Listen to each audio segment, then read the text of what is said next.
Welcome. Today, we dive into one of Moscow's most intriguing literary paradoxes, the axis between the Kremlin and Kursky Station, made famous by Venedict Erofeev's cult poem, Moscow, Petushki. In this work, the protagonist famously claims he always ends up at Kursky Station when searching for the Kremlin, never actually seeing the Kremlin itself. This odd, almost magical misdirection has captured the imagination of readers and writers alike, becoming a symbol of both physical and existential wandering in Moscow. Let's explore how this paradoxical axis has evolved in Russian culture and literature. Passage from Moscow, Petushki, where the narrator never manages to see the Kremlin, always ending up at Kursky Station, is more than a quirky anecdote. It's a powerful metaphor for disorientation and the elusive nature of meaning in Soviet life. Erofeev's words have been quoted endlessly, serving as epigraphs and references in countless texts. The paradox is clear. How can someone miss the Kremlin, the very heart of Moscow, yet always find themselves at a train station? This distortion of space challenges our expectation and invites us to see Moscow through new, estranged eyes. The axis between the Kremlin and Kursky Station quickly became a cultural touchstone. Writers, critics, and everyday Muscovites reference it to express feelings of being lost or out of place. The paradox resonates because, for anyone familiar with Moscow, the Kremlin is almost impossible to miss. Yet, Erofeev's model of spatial confusion feels universally relatable, symbolizing the unpredictability of life and the city itself. This motif has been used in both serious literary analysis and playful urban storytelling, cementing its place in Moscow's cultural imagination. Interestingly, Erofeev's axis is almost entirely original.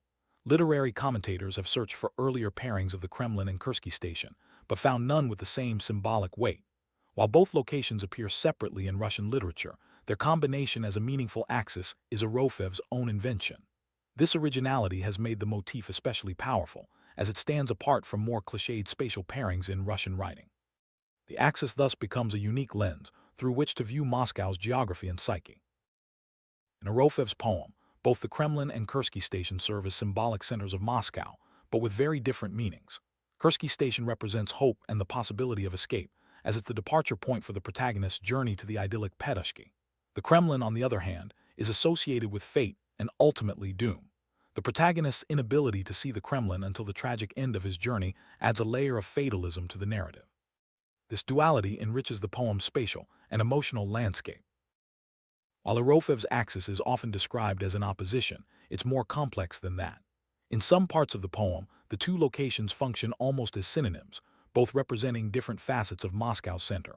This complexity has influenced later writers, who sometimes simplify the axis into a straightforward opposition, but often retain its ambiguity.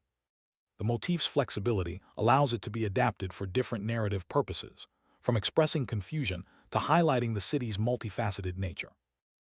The axis of the Kremlin and Kursky Station has echoed through modern Russian literature and pop culture. Notably, Viktor Pelevin's story, Lower Tundra, reimagines Moscow as a trap, where no matter how you wander, you end up at either the Kremlin or Kursky Station. This motif also appears in music and online writing, where it's used to evoke feelings of being lost, trapped, or searching for meaning. Each new use simplifies or transforms Erofeev's original, but the core paradox remains. Moscow is a city where destinations are never quite what they seem. Beyond professional literature, the axis has found new life in blogs, social media, and amateur stories. Here, it often serves as a shorthand for confusion or the impossibility of reaching one's goal. Sometimes the axis is inverted. Someone searches for Kursky Station and ends up at the Kremlin, or vice versa. In these retellings, the motif loses some of its original paradox, but gains new relevance as a symbol of modern urban life, where navigation and orientation are constant challenges. Today, the axis of the Kremlin and Kursky Station remains a vibrant part of Moscow's literary and cultural landscape. While its meaning has shifted and sometimes been diluted, it continues to inspire writers, musicians, and everyday people.